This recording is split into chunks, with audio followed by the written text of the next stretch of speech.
Hello guys, hello Aquarius, welcome dito sa aking channel. Kapalaran 888, Aquarius.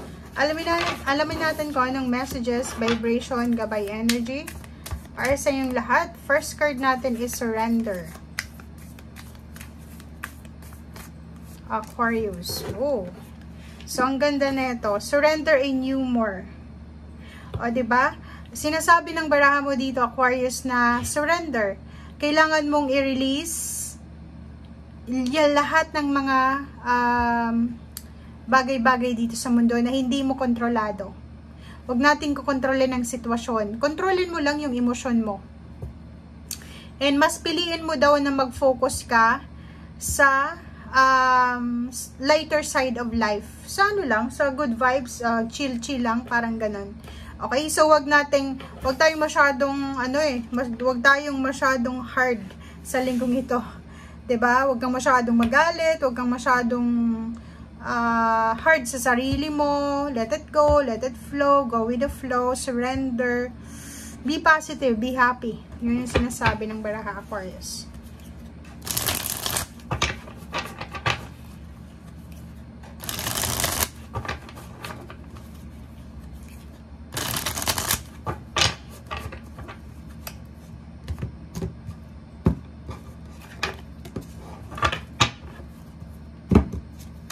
Okay, first card natin is Six of Cups and You're the Fool. Nakikita natin dito guys na may mga magbabalik sa buhay mo. Okay? Kung makikita mo dito, past relationship, past love life, past work. Basta nakaraan na to eh. 'Di ba? May mga individual dito sa buhay mo from your past, 'di ba? Parang like for example, mga mga dati mong kakilala, dating kaklase, dating karelasyon na nawala na sila sa buhay mo, na pwedeng magbalik sila and there's a communication na pwedeng mangyari. Pwedeng may reunion or pwedeng ikaw pwedeng ikaw ay this week is magta-travel ka kung OFW ka, pabalik sa Pilipinas, or kung nasa ang kamang lupalop ng mundo, pwede kang umuwi sa probinsya nyo sa week na to. So, pwedeng may gagawin kang new beginnings. So, pwedeng kaka-break mo pa lang sa relationship, or kaka-terminate mo lang sa trabaho, na kailangan mo muna ng me time. So, nakikita natin na may mga kailangan kayong simulan. May mga kailangan kayong new beginnings. Okay? So, yun.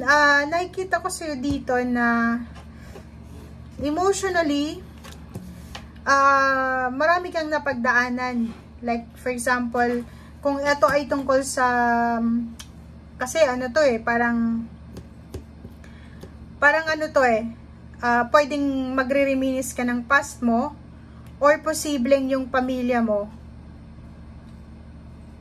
ay may good news na pwedeng isend sa'yo or ibalita sa'yo this week. Parang ganun. Kasi 8 of Wands, it's a good news from far or nasa malayo, malapit na lugar regarding family. Okay?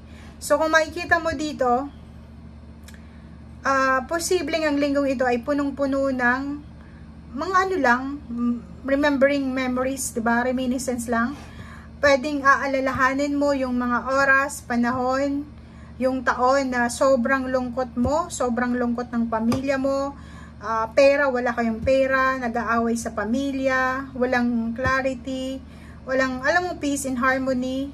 And ngayon, etong good news, pwedeng may good news ka na matanggap sa linggong ito, na posibleng, eto pwedeng tears of joy ito. Pwedeng yung pag-iyak mo ngayon is dahil masaya ka, or pwedeng itong pag-iyak mo na ito is dahil sa may new beginnings na ino-offer sa iyo ang ating Panginoon. So, pwedeng at last, nabuntis ka na, or kung lalaki ka, nakabuntis ka na, pwedeng healing sa family, may birthday celebration ng parents, pwedeng yung kapatid mo nagkaroon na ng trabaho, or kung ano man to na family, masaya kasi sila eh, 'di ba? So, buong pamilya yun yung good news dito eh. Yun yung good news dito is buong pamilya nagsi-celebrate. buong pamilya kompleto. Buong pamilya ay masaya dahil sa kung ano man ito na balita. Okay?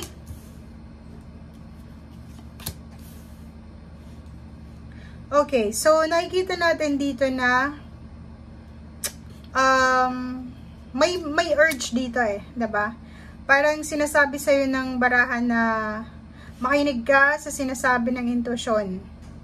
Kasi posibleng mapagastos ka ng sobra-sobra sa linggong ito dahil masaya ka, 'di ba? So make sure daw na kailangan natin na magtipid. Hindi dahil sa masaya ka kailangan mong gumastos kasi minsan 'di ba pag masaya tayo, hindi natin alintana yung gastos. So dito mag-iingat ka. Okay? Huwag kang mabalisa. Huwag sa sobrang saya gumastos ang gumastos. Okay? So wag nating parang Two of Cups, nakikita natin dito na may iba sa inyo dyan Aquarius na kailangan mag-ipon para sa kanilang pagpapakasal or kailangan mag-ipon para sa business openings or kung ano man siya. Oh, 'di ba? Aapo yung cups mo. So 'yun ang nakikita natin dito. May masaya dito at last ikakasal na. May masaya dito at last na promote na siya. May masaya dito dahil yung member ng family niya na unemployed for several years ay may trabaho na. Parang ganun. So comment down below. Okay, oh, 'di ba? 3 years, 3 months na naghintay. Wow. So kung makikita mo dito, ang sinasabi sa'yo ng baraha Aquarius is, sa wakas, 3 taon kang naghintay. Siguro ikaw yung nagpo-provide sa parents mo kasi pwede ikaw yung breadwinner for 3 years kasi ikaw lang yung may trabaho sa pamilya.